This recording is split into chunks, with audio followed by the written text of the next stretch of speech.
Have any of you seen the thing that ABC News did this last week called Earth 2100?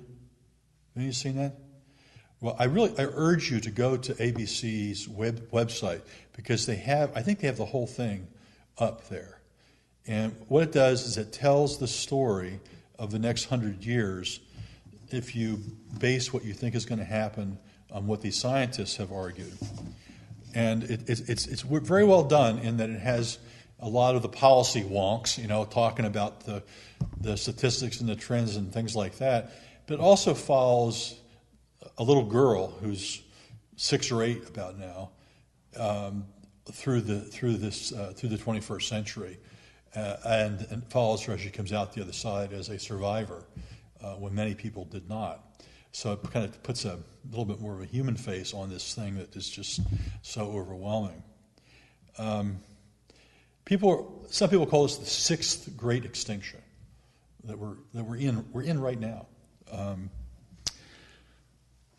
As I was preparing for today, I was looking on the web, and someone who reviewed this Earth 2100 show, kind of following up on that movie or that program called Scared Straight, where they take kids into the slammer. They said, this movie may make you be scared green. There is good news, folks. There is good news. God promises that everything will be redeemed in history. We will be redeemed. All of nature will be redeemed. And the question is, how can we be agents of God's will here on earth now? The good news that they showed at the end of this film is that all the technologies that we need to make this difference exist now. All of them exist. It doesn't require some new miracle technology.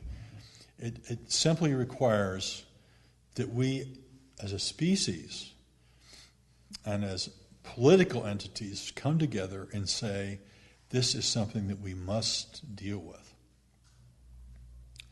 The turning point for in this scenario that they ran, which was 2015.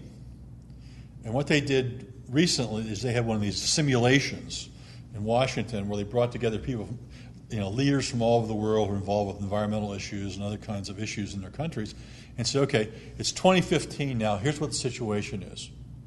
We need to reduce carbon emissions by 30% immediately. And so these folks, a year or two ago, or whenever it was, kind of, played this out as if that was for real, and they couldn't come to an agreement. And the video argues that was the point of no return. That was the point of no return because folks couldn't figure out how to ethically and equitably deal with this reduction of carbon. It's not simple. It's not a simple problem, but it needs to be dealt with. So for those of you who pore over my website, you may notice that there are two major areas of concern for me. One is renewal of the church. And I was talking with Pastor this morning before service saying, this congregation is a teaching congregation. It really is a mission congregation. It's a mission congregation in the way that the Iona community is a mission community. And our mission is to the church at large and to the world at large to be different. So when I talk about church renewal, I'm not talking about what's happening here, and that's why I'll be gone a little bit during the summer to talk with other people about this. But it's to really, as again Pastor said, to be the point of the spear. To be the point of the spear, to point folks in ways that we need to deal with and change our ways in order to become more fully human, to have the possibility to become more fully human.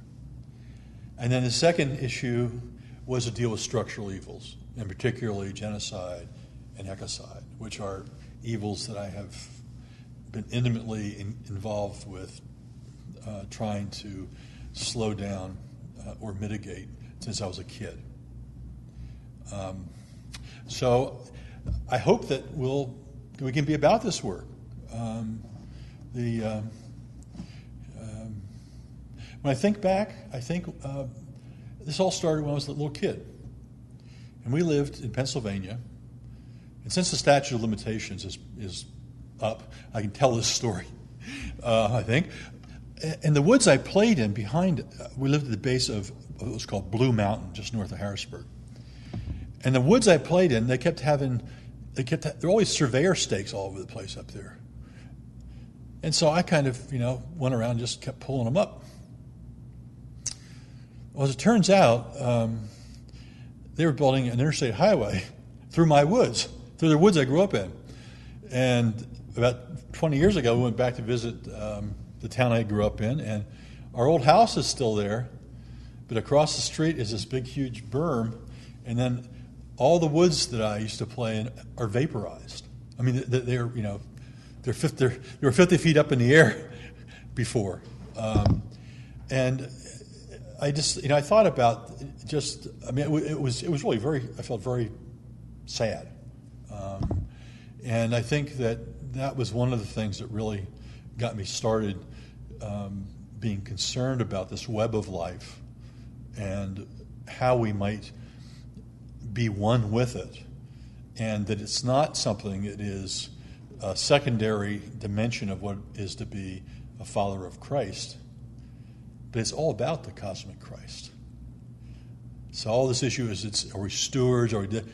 That is, to my mind, a secondary and a much weaker argument than the argument that the cosmic Christ, the Christ that is the Logos, the Christ was here in the beginning, now, and forevermore, who physically was enfleshed through God's love as Jesus, but who is a much larger and more important figure in all of creation than most of us ever realize.